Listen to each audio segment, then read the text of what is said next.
Assalamualaikum warahmatullahi wabarakatuh. Perkenalkan, nama saya Naisha Maulana Aprilia Rimbani dengan NIM 2124199. Yang pertama adalah metodologi studi Islam, merupakan cabang ilmu yang membahas cara atau pendekatan ilmiah dengan memahami Islam secara menyeluruh, mencakup aspek ajaran, sejarah, praktik, dan kehidupan sosial umat Islam. Jadi melalui metodologi ini kita belajar menafsirkan Al-Quran dan hadis yang baik menggunakan ilmu seperti sejarah, sosiologi, dan filsafat agar pemahaman kita lebih luas dan sesuai dengan konteks zaman. Sejarah pertumbuhan dan perkembangan studi Islam di dunia. Studi Islam merupakan bidang keilmuan yang terus mengalami perkembangan dari masa ke masa, baik dari aspek keagamaan maupun keilmuan. Aspek keagamaan menekankan pentingnya Al-Quran dan hadis sebagai landasan normatif dalam memahami ajaran Islam, sedangkan aspek keilmuan menuntut pendekatan rasional, kritis, dan metodologis dalam mengkaji perilaku serta realitas sosial umat Islam. Perkembangan studi Islam sudah dimulai sejak masa Nabi Muhammad SAW. Tradisi menghafal dan menulis wahyu menjadi dasar awal. Di masa modern, studi Islam mulai dikaji secara akademik dan ilmiah di berbagai universitas. Jadi ini tuh membuktikan bahwa Islam selalu relevan dan bisa beradaptasi dengan perkembangan zaman. Agama dalam kehidupan manusia. Agama pada intinya dimaknai sebagai sesuatu ajaran, keyakinan manusia pada Allah, Tuhan, dan disebut juga dewa dengan menjalankan ajaran kebaikan dan kewajiban untuk kebahagiaan di dunia dan di akhirat. Namun, agama tidak bisa menjangkau urusan fisik dengan pendekatan pengetahuan dan perbuatan manusia, karena itu akan menjadi hal yang absurd.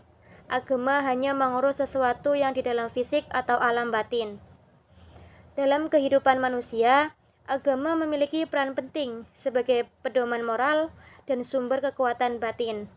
Agama tidak hanya soal ibadah, tetapi juga mengatur hubungan sosial. Agama membantu manusia hidup bermakna, berakhlak mulia, dan bermanfaat bagi sesama umatnya. Dimensi ajaran Islam. Islam berasal dari kata salima yang berarti selamat, dan aslama yang artinya menyerahkan diri atau tunduk kepada Allah. Seorang muslim adalah orang yang taat kepada ajarannya, dengan Al-Quran dan As-Sunnah sebagai sumber utama ajaran. Islam mengajarkan pluralisme, toleransi, serta keseimbangan antara dunia dan akhirat, dan menekankan ketundukan dalam ibadah tanpa kreativitas. Islam juga mengatur berbagai aspek kehidupan seperti sosial, ekonomi, politik, dan pendidikan. Islam memiliki 3 dimensi utama. Yang pertama, akidah yang menekankan keimanan. Yang kedua, syariah yang mengatur kehidupan. Dan yang ketiga, ada akhlak yang membentuk perilaku mulia. Jadi Islam ini dikenal sebagai agama yang seimbang dan rahmatan lil alamin. Penelitian agama dan penelitian keagamaan. Sasaran penelitian agama adalah ajaran Islam, pemikiran, asal-usul agama, dan pemahaman para penganutnya terhadap ajaran tersebut. Penelitian ini menghasilkan disiplin ilmu seperti tafsir, ilmu hadis, ilmu fiqih, ilmu tasawuf, dan ilmu kalam. Sedangkan penelitian keagamaan menitikberatkan pada agama sebagai fenomena sosial dan sistem dalam kehidupan masyarakat. Jadi ada 2 pendekatan penting dalam memahami Islam. Penelitian agama yang menelaah ajaran dari dalam, dan penelitian keagamaan yang melihat praktik sosial umat beragama. Keduanya sangat penting untuk memahami Islam dan gagasan universal. Islam adalah agama yang bersifat universal dengan ajaran yang ditunjukkan untuk seluruh umat manusia tanpa memandang latar belakang sosial, budaya, maupun wilayah geografis. Nilai-nilai universal seperti keadilan, kesetaraan, dan kasih sayang menjadi dasar penting dalam menciptakan kehidupan yang damai dan harmonis. Meski terdapat berbagai aliran dan cara penafsiran seperti fundamentalisme, dan inklusivisme. Esensi Islam tetap menekankan keseimbangan antara iman dan kemanusiaan.